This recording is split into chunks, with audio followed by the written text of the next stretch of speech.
Okay, it's 5:31. Good evening, everyone. Let's call this meeting to order. Let's start with the Pledge of Allegiance. I pledge allegiance to the flag of the United States of America and to the republic for which it stands, one nation, under God, indivisible, with liberty and justice for all. Always move around these first few agenda items. I'm determined to keep it in the order we're supposed to. Melissa, can you do roll call vote, please?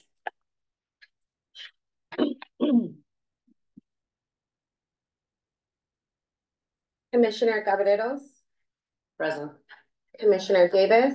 Present. Commissioner Federer. Present. Commissioner Marshall. Commissioner Sipkins. Present. Commissioner Thigpen. Commissioner Wolford. Present. Commissioner Hopkins. Present. Commissioner Newby. Here. Vice Chair Robin. Present. Chair Slocum. Here. Okay. Next, we have acceptance of the agenda. The Measure J Commission will discuss the order of the agenda and may amend the order, add items, and may remove items from the agenda for discussion. Does anybody have any recommendations or edits, requests? If not, can I get a motion to? I move we accept the agenda. All in favor of accepting the agenda as presented? Aye. Great. Thank you. Next, we have approval of the minutes of the meeting from March 21st, 2024. They were included with our packet for this evening. Any edits or recommendations or notes that we want to have included? If not, we're seeking a motion to approve the minutes as presented. Make a motion to approve. Second. Thank you. Appreciate that. All in favor of approving the minutes as presented, say aye. Aye. Aye. Thank you. Next, we have public comment. This time has been set aside for members of the public to address the Measure J Commission on agenda items and add items of general discussion within the subject matter jurisdiction of this commission. Although the commission values your comments pursuant to the Brown Act, it generally cannot take any action on items not listed on today's agenda. 3 minutes are assigned for each speaker. Melissa, I believe we have a couple speakers. Can you help us introduce them? We do. Our first speaker of the night is Mr. Roy Clark.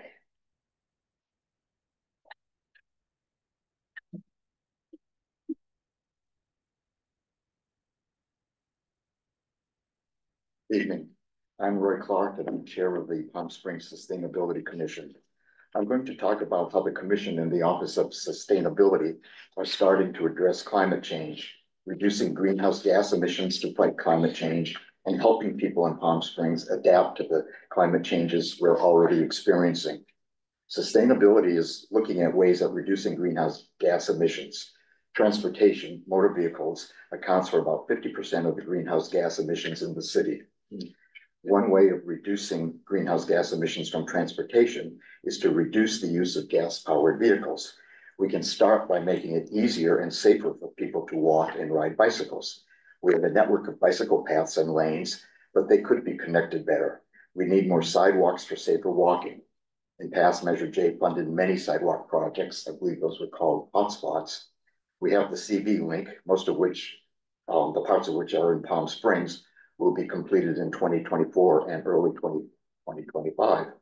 But the CV link has few access points to places in the city and to our bicycle paths and lanes. We need better access to the CV link. We can help people to adapt to climate change by having more trees and shade structures in parks and along walkways. The Public Arts Commission recently was funded for the Beautiful Shade Project. Those are artistic shade structures that will be in parks. There's a lot to be done to fight climate change. And I believe that city commissions and departments, engineering, planning, sustainability, Measure J, Parks and Recreation, Public Arts, need to work together.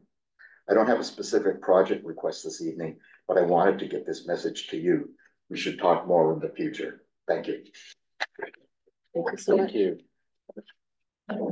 Thank you. Our second speaker of the night is Mr. Paul Henriksen. Hello, commissioners and friends and neighbors. I came here to talk about a specific project, and this particular one, you've actually heard me talk about before, and we call it the Jim Gross Memorial Sidewalk. It is unquestionably the most dangerous missing sidewalk gap in the entire city, bar none. Jim Gross passed away. We lost him during the pandemic. He was longtime chair of the El Rancho Vista neighborhood organization. And he, for decades, fought for this gap. It's a complicated one because it's a hot potato issue between Caltrans and the city because it's on Vista Chino at the north end of the airport. And that, of course, is Caltrans' responsibility, and that makes it really challenging. But even though it's challenging, at the end of the day, as a city, we're never going to find a right way to do the wrong thing. And when you've got a missing gap that's known and is so dangerous, we have to find a way. Because at the end of the day, there's no right way to do the wrong thing. And to do nothing is the wrong thing because people are at risk. I really like what Commissioner Clark from Sustainability just mentioned, and that is basically seeing the city commissions in a Venn diagram where there is overlap, and there really is. And I think that really is important that they work together, but also with 1PS, Organized Neighborhoods. I'm not from El Rancho Vista Estates, but Jim was our friend. And he's also, like Commissioner Sipkins, a former chair of 1PS. And I think 1PS should be given some elevation in the conversation when they want to bring forward neighborhood promoted projects. Am I out of time? Probably. Yeah. Well, thank you. Thank you so much. Thank you. Thank you. That concludes our public comment for tonight. Thank you. Well, it's great to get some community feedback and get some public comment thinking of potential areas of opportunities and consideration for here Measure J. We'll talk more about, we can mention more of these in some of our business items, particularly the community initiated projects. General feedback, just we're going to talk about it today, but I just at the start of the meeting, sometimes people don't watch all the way to the end, but I just want to say thank you to the subcommittee for wrapping up the community initiated projects that are going to be presented today. Really, and I presented in a couple meetings in neighborhood groups, just letting people know that this is coming this summer. And people are really excited to hear about community initiated projects application opening up. And that this is really something that we're encouraging people to coordinate with the relevant commissions, to coordinate with their neighbors, and really taking the time to bring forward the most vetted and strong application. And so this has been a very strategic process. So, and I've been getting the feedback from people that it's good to know that this is coming and they have time to prepare. But that being said, let's keep it short and sweet. We'll move it over to new business for a Measure J budget update and project update. Let's start with you, Chris. Thank you, Chair. Appreciate it. Not a whole lot to really, but not a lot of new stuff is happening. So we got the same things kind of going on, the same projects are moving forward. I'll just kind of quickly run through the numbers and then again, kind of like last meeting, open it up for any discussion. Happy to take any questions on projects and or the numbers side. So we'll start with the, again, third column, the year-to-date fiscal year 2023-24 on the summary of Measure J funds page. We'll skip down to sales tax revenue, which came in at $11,538,000. This is sales tax through January. So we still have 5 months of sales tax to collect. It's going to be a little touch and go to the budget, but we know these are our stronger months that we're coming into. So I'm still confident that we're going to be close. So, which is still very good historically. We're down in between 5 and 6% between last year. We're down about only 2% compared to the year before when we had a really strong year. So I still feel these numbers are strong. It's no secret that these line items are leveling off they're leveling off on the city side too in the general fund, and so it's no secret that, you know, we're down between 5% and 6%. We're probably gonna continue that path, but I still think confident, cautiously optimistic is the word we like to use, right? That, we're gonna be at or near budget. Income is 416,000. The city's portfolio is performing very well, so this number will continue to increase, and it'll be well over budget by the time we get to the end of the year. So that makes total revenue right now just under $12 million. And then we go down to the expense side. We'll get into some of the detail on the next page, but the street repairs at 73,000. We know that's underway, so those bills will start coming in, and you're going to see that $9 million be spent in a fairly quick manner. The community initiated projects, 352,000. So they're moving along. And then of course our airport reserve at 200,000. A little bit on the airport reserve, just real quick.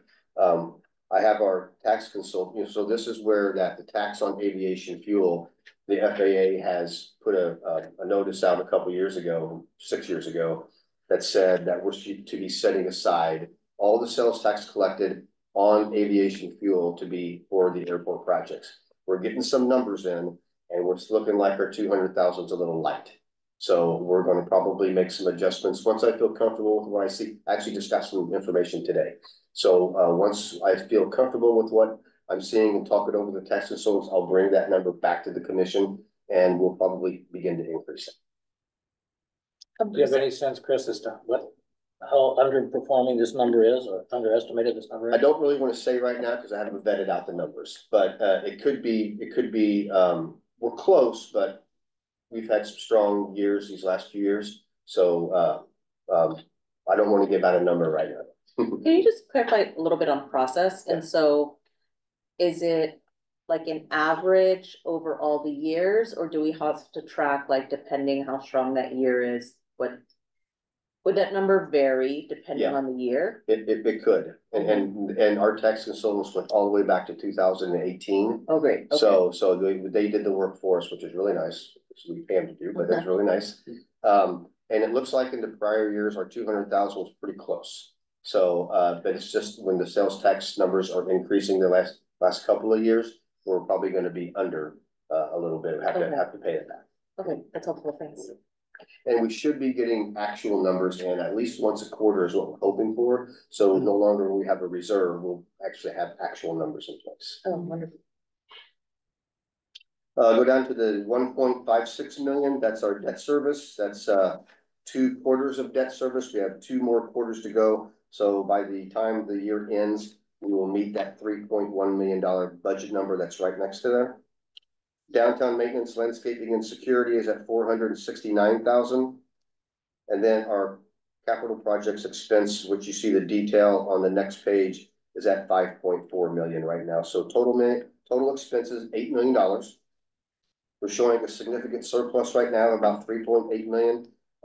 As the street money comes in, as more capital money gets put on the projects, we anticipate that surplus will be erased, and we'll be looking more like the budget of deficit of 2.8 million. We'll turn it over to the detail of the projects, and I'll just kind of quickly go over this to the next page. The first page 2 of 3, the first foldout. You can see on the second to last column where we have fiscal year 23-24 actual expenditures. This is the entire detail behind the $8 million in total expenditures, but you can see the projects that are being worked. And namely, the big one is the recreational LED lighting at the parks.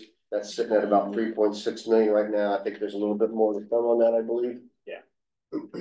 And then you can see where the rest of the projects are going. Some of these, I think the sewer project, the project 2117 on the first column, Article Track Sewer, I believe that's completed. And so we're probably going to see some final building come through on that. So I'm going to leave it at that. We'll look at the community initiative projects real quick, but nothing has really changed much on that page. You can see the expenditures of $352,000 there. And the same projects are moving forward, and some of the shade structures at the parks are getting completed. So we're probably going to get final building there here pretty soon as well. And with that, I will just leave it open to the commission for questions. Chris, would you explain what the miscellaneous revenue, pardon me, where does that come from? We don't have any this year, and we don't have anything budgeted, so it would be truly miscellaneous revenue, like maybe an insurance recovery or something like that. If it was, I don't think we'll have any of that in Measure J, but it would be totally something unusual that would be good. And Measure J typically doesn't have any, but we leave the line item in there just in case. And also, when is the contract for the downtown maintenance thing done? Oh, that ends, I said this last. I think it was, it's either later this year or later next year that the contract ends, but Measure J will discontinue their support after next year. So after fiscal year 25 is over, the Measure J funding will no longer be allocated toward downtown maintenance and landscaping. It's mainly the security, right? Yeah, most of that expense is security. Yeah, okay, thank you. Mm-hmm. One of the things that I wanted to bring to the commission's attention is the city council made a comment that they were really in favor of not moving forward with the Palm Canyon roundabout. So that might be coming back to council, and they may elect to not move forward with that project. So I put that project on pause right now, but that was stated in our last. Has there ever been a tracking of how that's working? Are there any accidents there now, or? Yeah, in order to move that project forward, we did study the intersection. You know, we made we made information available, we presented to council, we showed how a roundabout, performs differently than a five-legged intersection, right? There's a lot of benefits to it, but I think the council has, a decision to make, and the intersection works right now. A roundabout would just be a different configuration for the intersection. So yeah, that's pretty much all I can say on it. Bill, I'm just curious if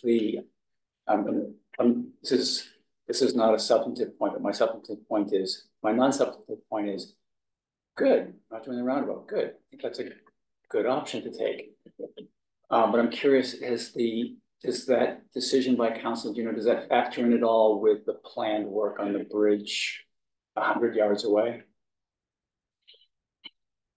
I can't speak for the council, Sure. But if both projects were being constructed at the same time, there would be a disruption.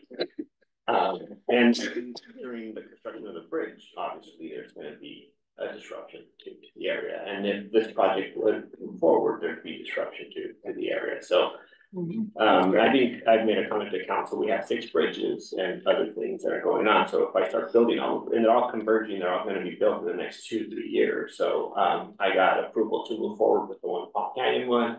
I have another one that I'm going to move forward just further south of Palm Canyon, and then there's the remote road one that I need to build, and then other infrastructure. So yeah, there's going to be construction in the city, but if we don't do construction, that's not an option either, right? I agree. A tag-along question, if you don't mind, Joel. Joel, I'm really curious on the community projects. Has anything in a material way changed that hasn't hit the numbers yet for work that is in progress or in planning? Is anything that the team has learned that would drive these numbers up or down significantly? I don't know, David, if you made progress. A lot of these are not really, I'm not tracking them because I'm not really working on them, as they're falling on other departments. But, just in general, prices have gone up. The values that were shown in the requests were not substantiated, right? So I can't really know what that final number is on any one of these projects right now, the ones that are not completed, or unless they're in process and we have engineering plans and estimates, I don't think we can answer that. Can I maybe narrow in on one of those? Like, the shade structure at the animal center has expenses for 5,000 and it shows as completed, but I would imagine that's probably really under. Right, no, that absolutely, that one is completed, and I don't have the exact value of the contract right now, but it is completed, and that's going to hit the budget here in maybe the next cycle here. So that project is complete, we're paying it out, and we're invoicing, and by the time we have it, the final payment, then it will hit here. But I don't have that final number of the construction cost in front of me. I have a couple, sorry, did you want to add anything? Absolutely. Probably had questions of me. I just want to jump in. Go ahead. Just to clarify, David, thank you. To the extent that you're working on these projects in your department and that you have in process info that hasn't appeared on the page yet, are there any projects that you think are going to drive up or down based on what you? The biggest thing will be right now the shade structure, because we're moving forward on the playground stuff. So that's actually in construction right now. So that'll be the nearest thing. The exercise equipment at Desert Highland is probably pretty close. There's a little bit of work we need from the Park and Rec Commission right now, but that's pretty darn close. And we have movement on the hiking trail maintenance and trailhead stuff. So we've got some of that nailed down.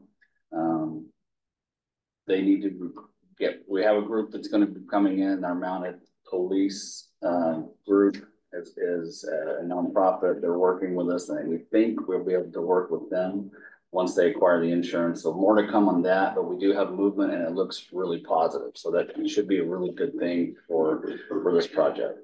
But I'm hoping in the next couple of months, we'll have more definitive details on that once they get the insurance pieces worked out.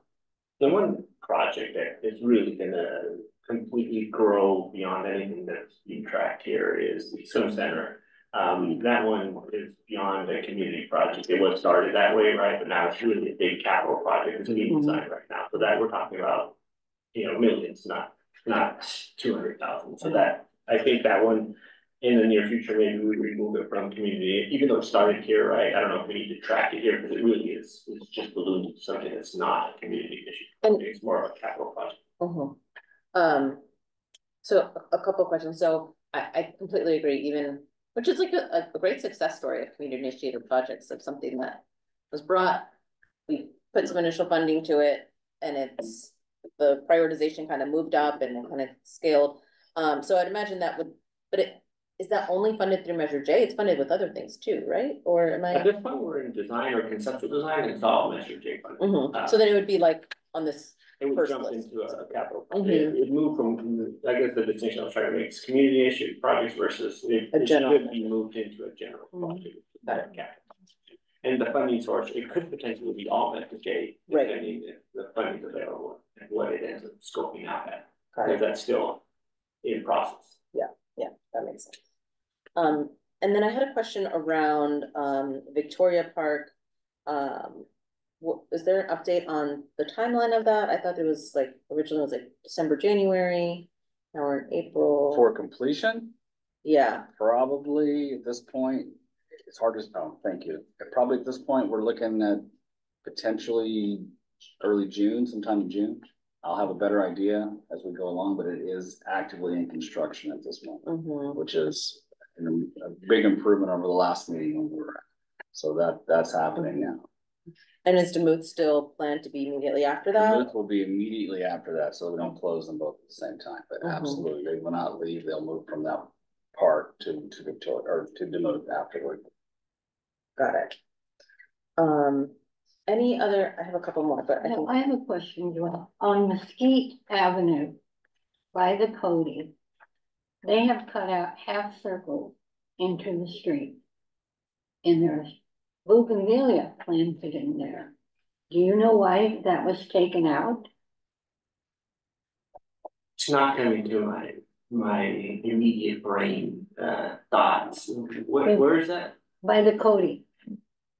The new Cody buildings there, the boxes that are built. They cut out circles in. Yeah, right. And I'm thinking there's water pipes or pipes under there that maybe rather than knocking out concrete, you pull out the plant. Both sides of the street, half a circle. Well, it's just not ringing a bell. It's not coming to, we have many projects going on in the city, right? We started our paving, the $9 million paving project that they're going all over the city fixing the ramps right now. So there's going to be construction at different intersections. But this was done when they finished building, when that complex was done. And then all of a sudden we have these two circles on Mesquite. You know what? My friend lives right there. Oh, okay.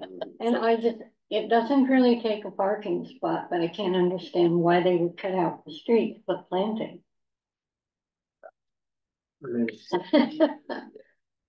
can study that and get back. Was it done a long time ago? No, it's just when they completed that project in the last year.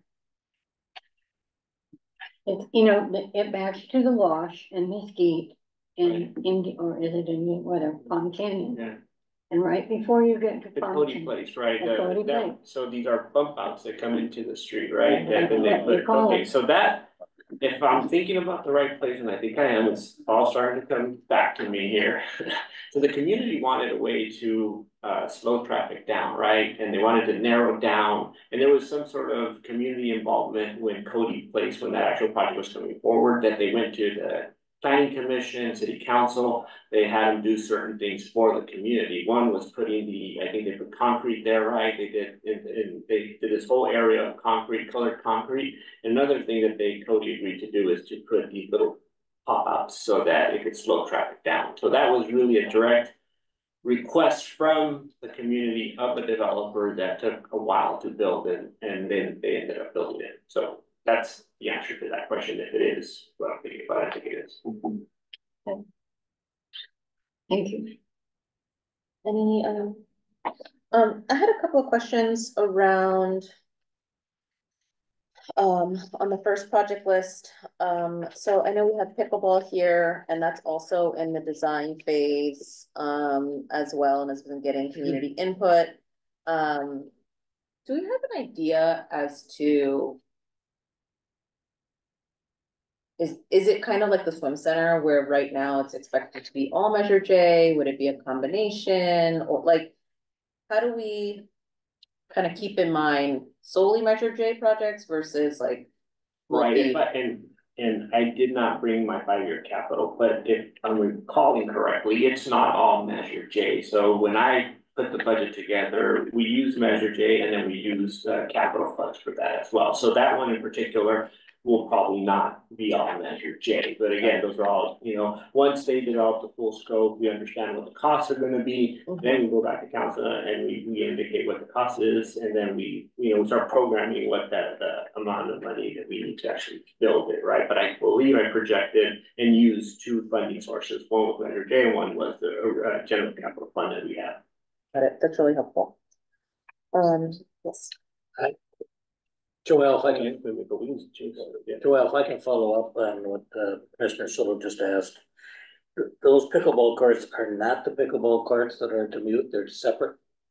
No, it is an expansion of the facility that's there. So the existing ones and then additional pickleball courts. And I believe, so I'm not really engaged with that project on a day-to-day, but I believe it's refurbishing, removing, or making a bit of, expanding the existing ones and then creating 12 new courts, I believe, with other amenities that come with it. So I think right now it's still in the community engagement phase, looking at what potential costs are and things like that. So it's being developed right. I thought that I read that they're cutting down a number of trees, but they're going to replace the trees 3 to 1 for what they remove. And yeah, again, I'm not intimately involved with that process. I have heard that there is going to be some sort of, so the Muse Park, there's not only pickleball courts going on, right? There's going to be a dog park being constructed. There's going to be parking being constructed. We're fixing drainage. We're adding parking. So the Muse is actually going through this mini little master plan where we're expanding and we're putting in the lights. We're putting lights for soccer. So that park is getting a lot of attention. There's millions and millions of dollars that are going into that project. But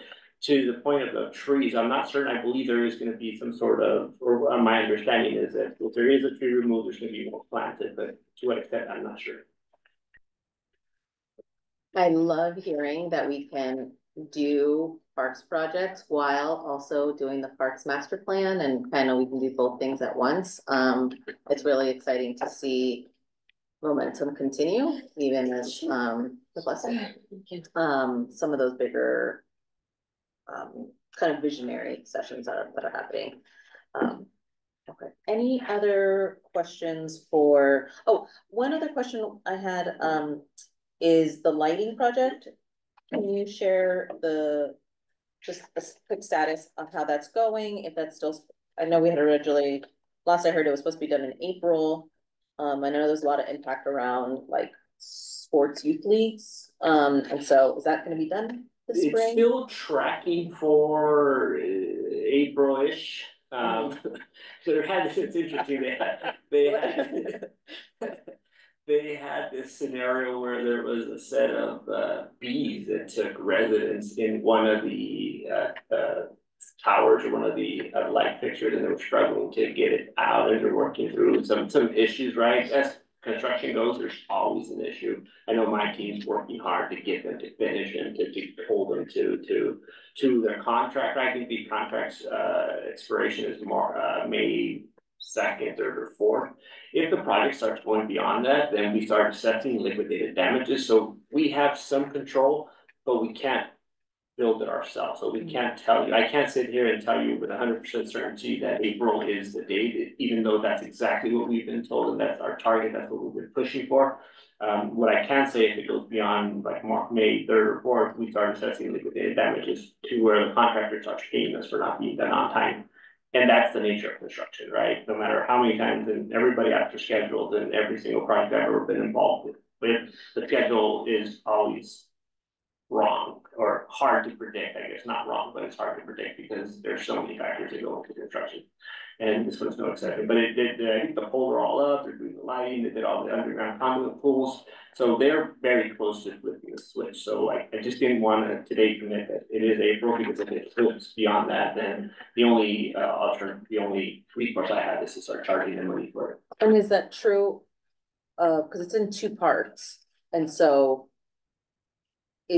would it be like complete at both parts at the same time, or is it like phased by, like, this one is Sunrise is done and there's still work happening in Demuth, or is there a sense of, how does that work? If I believe if they're working in one area and they have all the infrastructure and everything's done, then that one gets turned on first and then the next one. But but I don't control the contractor schedule, their workforce. Yeah, of course. So that's pretty much all. I know that we met with the contractor, we told them that, your deadline is, this date, and if you go beyond that, we send them official letters, you're gonna be paying us money back. So that's the only thing I can tell you. And if it doesn't get done by, the only thing we have is money we get back.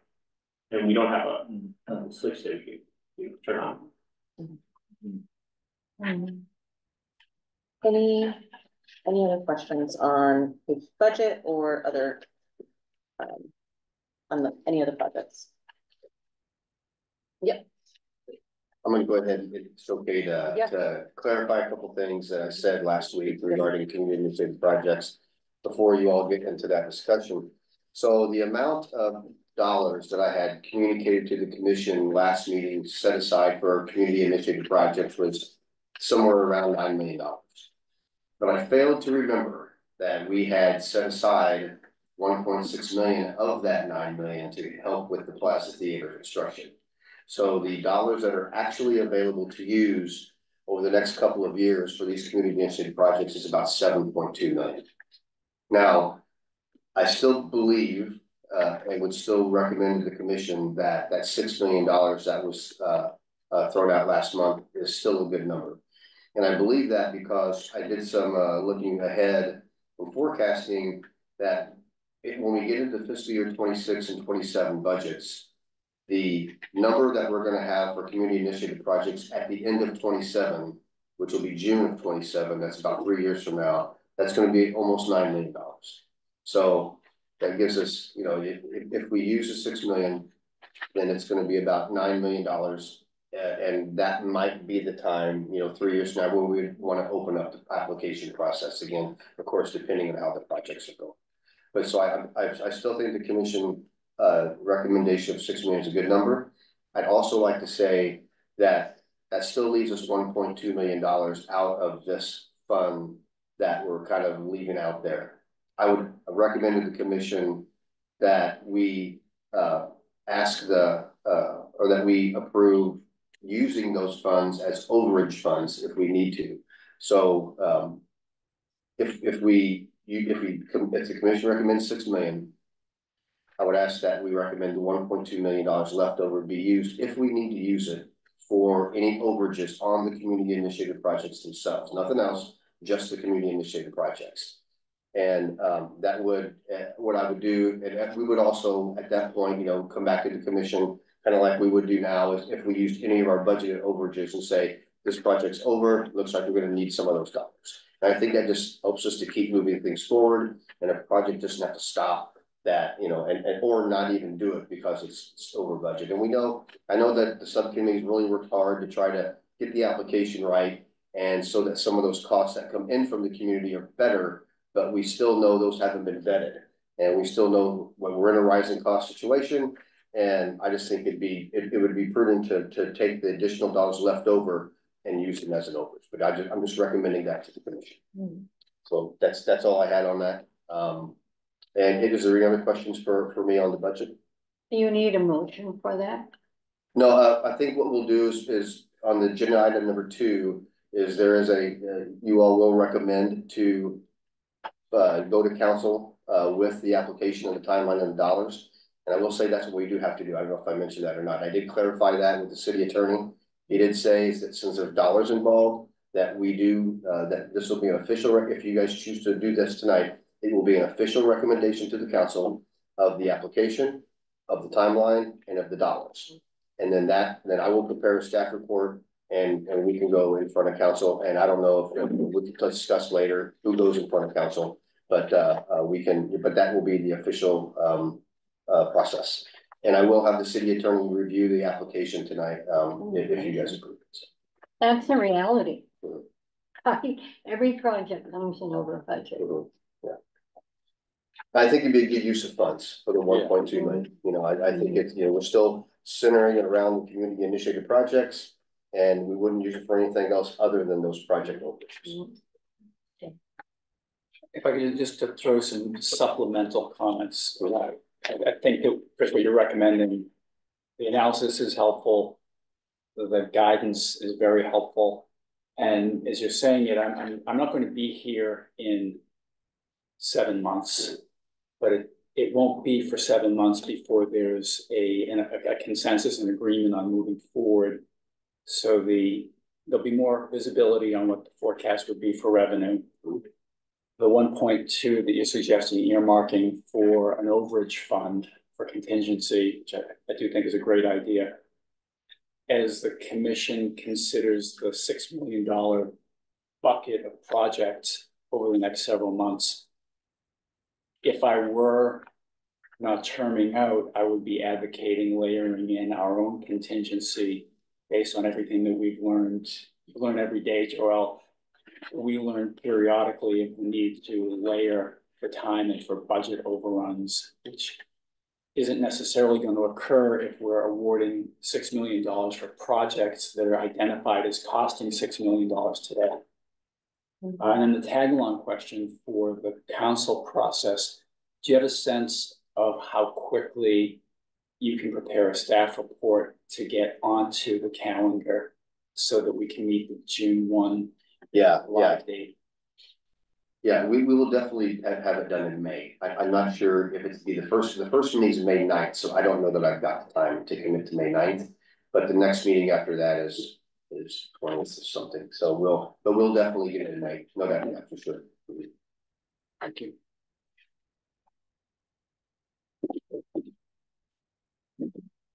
Any other questions or comments around the budget or projects? Okay. That thank you both for been really helpful. Let's move to the community initiated projects, the application, which was completed, and we have an application to review and see if we want to recommend it as presented to City Council. I have some thoughts, but I'll hand it over to the subcommittee first. If you kind of want to lead this conversation, I don't know, Vice Chair Robin or Commissioner Cutter, or who wants to start us off. What are your concerns? If you want to just know any of the other changes from last month or things that are particularly different from what we reviewed last month, that you think we should discuss or be mindful of before we finally approve it. Yeah, well, let me jump in and a quick overview. Not much has changed at all. In the last month, it was a word crafting exercise to try and cut down on excess words, to be good editors, be good communicators. We did have input from some individuals in the commission that we collectively reviewed, took most of them. Some just went away because we did a lot of redlining.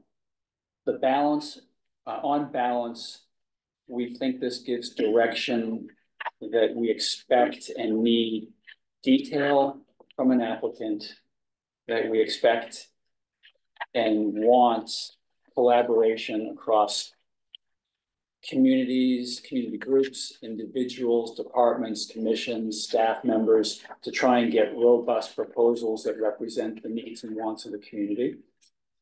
And then we ask that, because required here, we ask for a lot of details in the proposal that should not be unreasonable for anyone who is proposing a significant project. If it's a more modest amount with a more organic idea, we can review that as the applications come in. You can review that as the applications come in and reach consensus accordingly. So for purposes of review and approval, I think it amounts to the form generally, the application generally, and we had already delegated final editing to the chair to make any last minute changes that chair feels is appropriate for submittal. Yeah, I think it's great. I really appreciated the very detailed kind of the bullets on how community initiated projects are selected. It gives really a very specific direction in terms of things that we're looking for. I think the project overview is really helpful. I guess one thing I would just note is we did do that online application, so I just want to be mindful, Melissa, just what this would be like getting these electronic applications. But I know that they'll present it in a way that's really easy, and you know, can just kind of review it electronically and have a way to kind of put in your notes. But that'd be my own, that was my only thought, that I just hope everyone feels comfortable, like if we have 40, 50 electronic files. But I know that we presented it in a reasonable way. But I think it's great. I think what I like is that these are kind of suggestions, and as opposed to making everyone filling every line. And I'm very comfortable presenting this to City Council as is. And I'm really just grateful for the community's feedback and putting it all together after last month's meeting. So those are my final thoughts. I think that's exactly what we did. We went line by line, and it was just, it doesn't say what we want it to say. In reviewing this several times, the only thing I have a question about is when we get our application, for me, it would be cool if I had a little checklist, because when you talk about how are they selected for funding, yes or no, was it a thorough application? Was it filled out appropriately? Yes and no. I suppose each of us could write that ourselves, but you just need a little tiny cheat sheet to say yes, no, yes, no, yes, no, and put it with the application. If we can talk a little bit about how we're going to do that, how each of us will evaluate these bullets and say, yes, it met that, no, it didn't in my mind, or yes, it did, yes, it did. Yeah, almost kind of like a note sheet or a worksheet Yeah. as you're reviewing. Yeah. Like that's kind of the thing that was going on, like, oh, just like some place where you can kind of organize all your notes. Yeah, for me, I just thought we don't want to get into more paper, but you just run maybe 20 on a piece and staple it to the application as you go through it. That's what I would plan to do to kind of keep my head clear where I am in my thinking on it. Because that then drives how we look at the second part very much. Sure. What about designing some kind of rubric then, so that we're evaluating each, and it can either rate it a 1, 2, or 3 or something in each of the areas, and then they get a score. You know, it's a little more objective.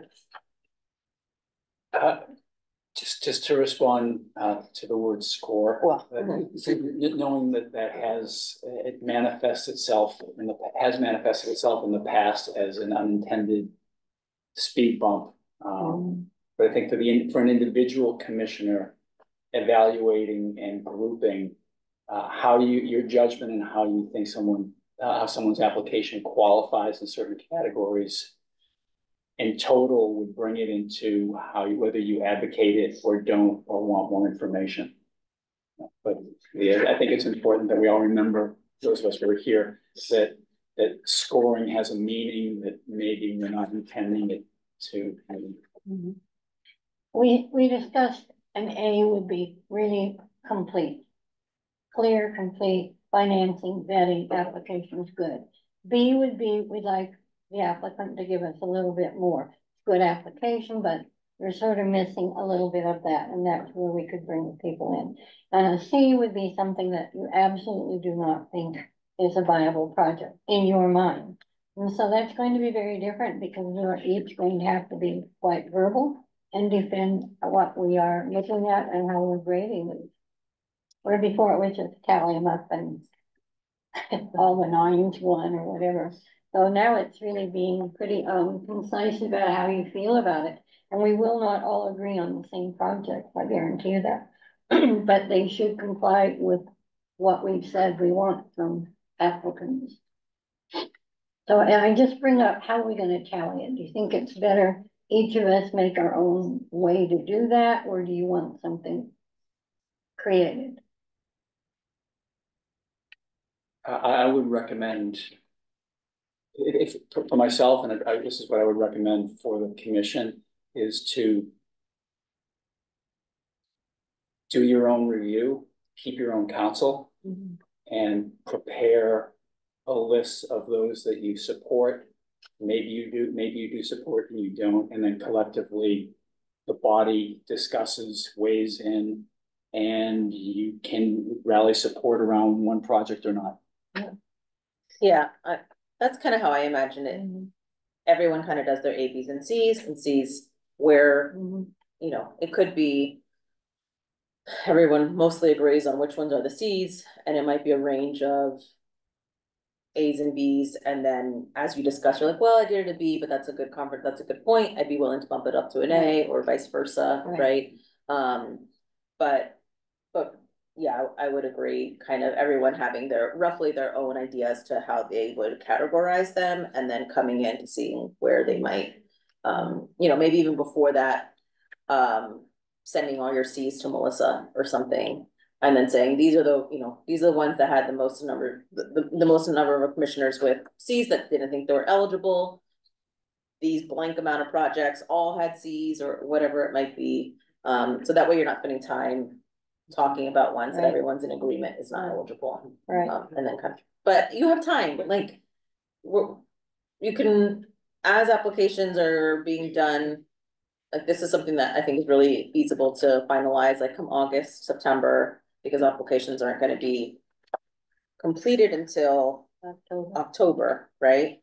Or September 30th, and October 1st is when we want them to start reviewing, so, which is great. So is this something that you would like the subcommittee to take back, to come back to the commission with a recommendation on kind of what that process is, if there's any paperwork forms that you'd like us to use? I mean, I think that's a good point. I mean, I guess what I'd say is, I don't want it to delay the presentation, you know. It seems like that could happen simultaneously. Yes, exactly. Like, This part is moving forward. I also think, I mean, and then looking to staff, I think some of that could probably be done as like a full commission a little bit too. Because we aren't doing a full budget this year, right, to present to council. So we'd be able to do some of that work in our commission meetings, I think. What are your thoughts? Yeah, one of the things that I think the subcommission can do is, you know, when you have all your A's, your B's, and your C's, right? And there's arguments going back and forth that it should be a B, it should be an A.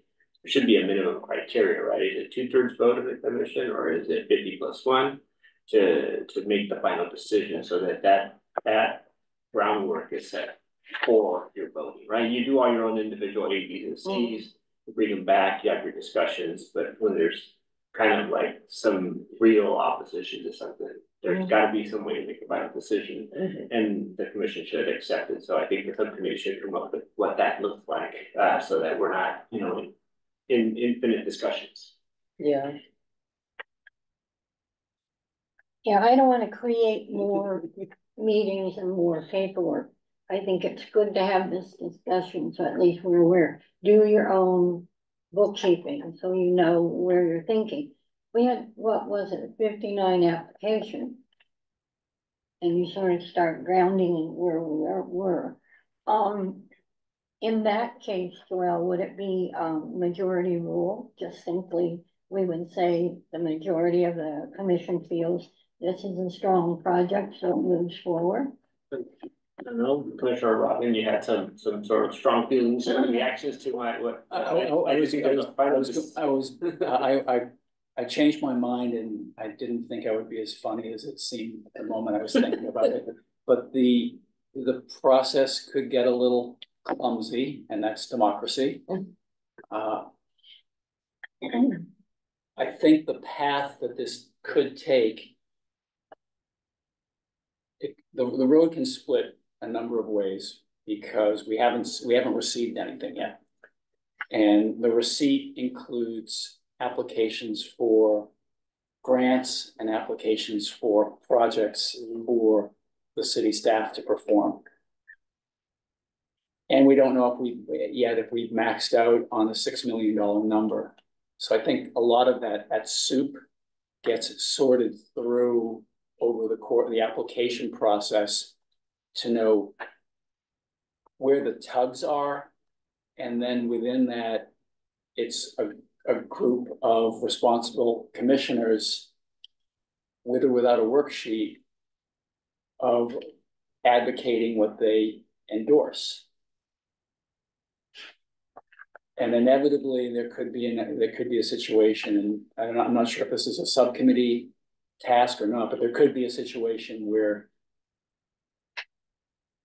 you're allocated a number of special votes. It's sort of like picking jurors, right? You get knockout rights, or you get special nomination rights. But at the end of the process, you could just find a competition for more dollars than is available, and people are going to have to convince others. And I don't think that's bad. And I mean, but we're awarding much more than we did last time as well. And so it could be if the threshold is 2/3 or just 50+1 that agree that a project is A and should be funded. Like it could be the opposite and it actually gets funded very quickly. And so I think we just won't know until applications come in. Because it could just be we send all of our A's, B's, and C's to Melissa, and it's just very clear based off of the concentration and depending on the amount that it could be most of them get funded. And there was such a finite pool of money last time that it became much more competitive. But the fact that we're literally tripling the amount that we're awarding this time around, I think changes the dynamic a little bit. And hopefully the intensity of that kind of finagling at the end. So I guess I would recommend, in terms of Commissioner Davis, your question of whether or not it needs to be at the subcommittee. I think we have time in May and June to do it as a commission. And so I don't think it needs to kind of happen through the subcommittee. And maybe May we just present a rough outline of it. I don't even think it's not necessary, but if it gives you some peace of mind, having that already done before applications go out, we can probably do a worksheet draft and present it for review next month. But it really doesn't have to be finalized until September. So I don't think we have to do it as a subcommittee. That being said, any other thoughts? Yes. If I could add, the characteristic of this process that concerns me the most is community outreach, marketing, and digital marketing, which essentially rests on two people who aren't present to respond. But if we can't get the word out in advance of June 3 is an irrelevant date. Someone is going to lose time. Either the applicants lose time, the commission loses time, or city council loses time, or we just miss deadlines. And missing deadlines would be an unfortunate outcome, given all the planning. So it's a long way of getting to the point of how can we ensure energy and motivation and priority That, for marketing. yes. I'd like to respond to Commissioner Rex. I heard Commissioner Clark read his statement and then Paul talk about one PS.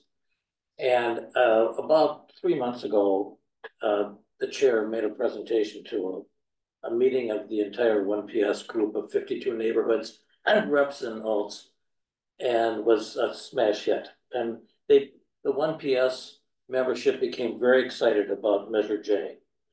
And I think that one of the ways that we can get the word out about the community initiated projects is to announce either through me or through the current chair of one PS at the May meeting that the membership of 52 neighborhoods ought to look about using this application as a way to fund projects within their neighborhoods that meet the criteria.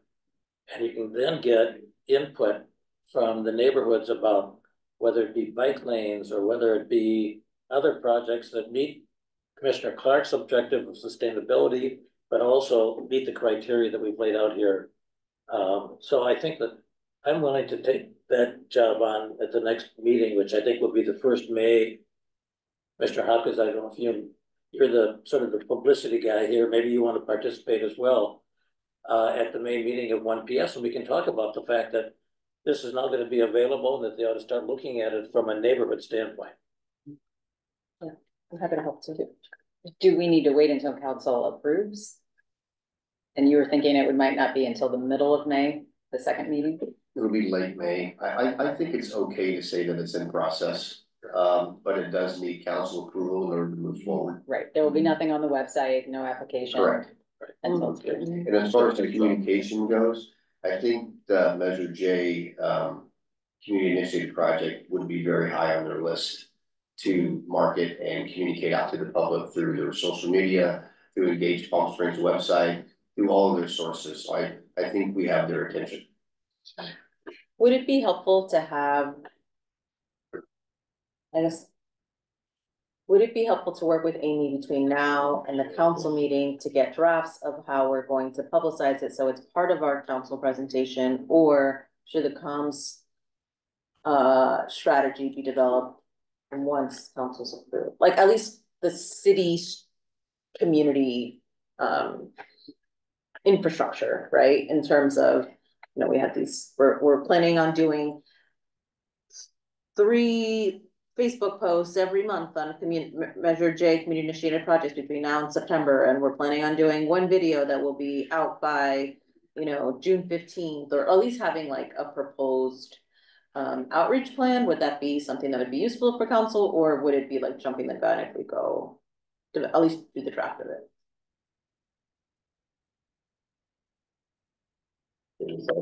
I don't, it may be too quick. Because I think it's something that we want to be pretty thorough on. But we can always, I think it could always be something that comes back to council.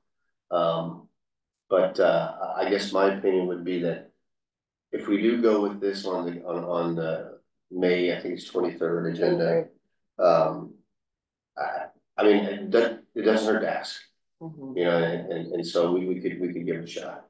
And I'd say it's probably preferable for you to start working with Amy now, developing the strategies, and if possible, even, and I'm gonna kind of throw this to Chris, is incorporate the strategies in the staff report.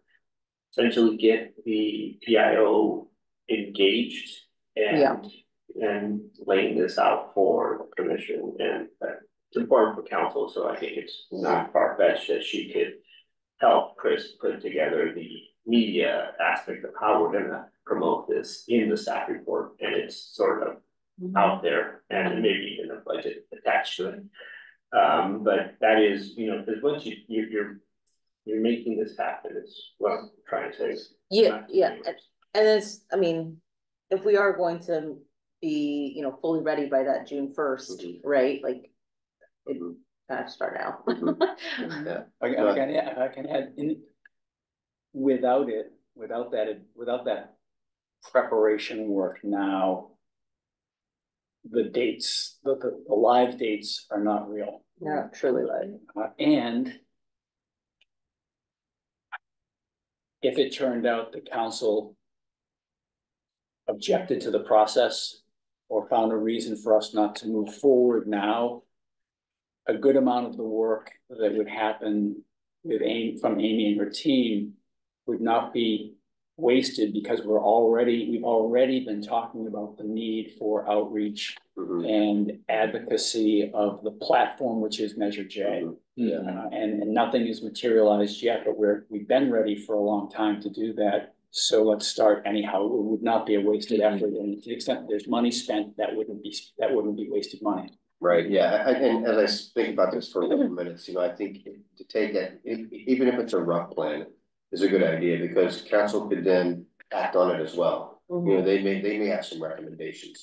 Well, if those recommendations come from, you know, council to either do more, which I could see, or less, you know, then I think that is important to have their backing on it. So, yeah, Chair, great idea, and I'll mention it to Amy, and then we'll figure out how to do that. Great, yeah, let me however. The only thing, other commissioners have any comments? We have talked our way through this, but you read it and you need to be a piece of what you want to say about it too. They're all quiet. I just have a quick typo on page 3. Melissa, for you, the October date should be 2024. It's important. We're not gonna review this till next year. Exactly. We were gonna wait. We need a lot of time. Good catch, Mr. Davis. Long year. Any other thoughts, comments? If not, again, thank you to the subcommittee for really being the key thought leaders on this and making sure we have a strong application process. If everyone is good, we are seeking a motion to approve the final application and recommend it to be presented to council the May 23rd board meeting. Yeah, I would just add to the recommendation that the 6 million part of that motion, and then if the commission wants to do the 1.2 as a bucket of overage, that'd be great, and the timelines, all that kind of. Yeah, and then it includes it in the application, but it would be, I guess the one thing might be, we don't need to include the overage in the application. That would just be an allocation for us, right? I think so. Yeah, okay. So it'd be a motion to approve the application as presented, well, with the typo correction, for $6 million, a 500,000 project cap, for a June 1st start, and the overage of 1.2 would be set aside for community initiated project overage. Is that your motion? No, well, I'm seeking a motion for that. Okay, well, I move that we accept the application as is with all of your other comments. Second? Second. Thank you. All in favor of Commissioner Federer's motion to move forward with the community initiated projects and all the other action items on it? Say aye. Aye. Any nays or abstentions? Thank you so much. This is such a huge feat, and it's really exciting. Next we have commissioner member comments and requests. I would just ask, I'll reach out Commissioner Sippins to you if I can help out in any way with the 1 PS announcements in May. Just let me know. However, I can kind of support the application announcements. And then the other thing I was thinking of, like, Melissa, maybe I'll reach out to you and then we can just even get a calendar of events or meetings that we want to kind of split the list and decide in May how we want to encourage people and present at various opportunities starting in June. A lot of people will leave after that, so we kind of want to try to hit as many people as we can and as many groups as possible. So that'd be the only thing, just as a heads up, you can kind of do. Any other comments or requests? Finance department updates and future meeting dates. Yes, we would like to remind everyone that the city is accepting applications between March 1st through April 30th for upcoming vacancies on various boards and commissions. For more information, please contact our city clerk's office. If Measure J commission will have 3 vacancies. June. Tell your friends that you like working with, that you like talking to apply. That being said, at 6:36, we're gonna adjourn the meeting. Thank you so much, everybody. We'll wrap it up early. Bye. Thank you. Thank you. Thank you.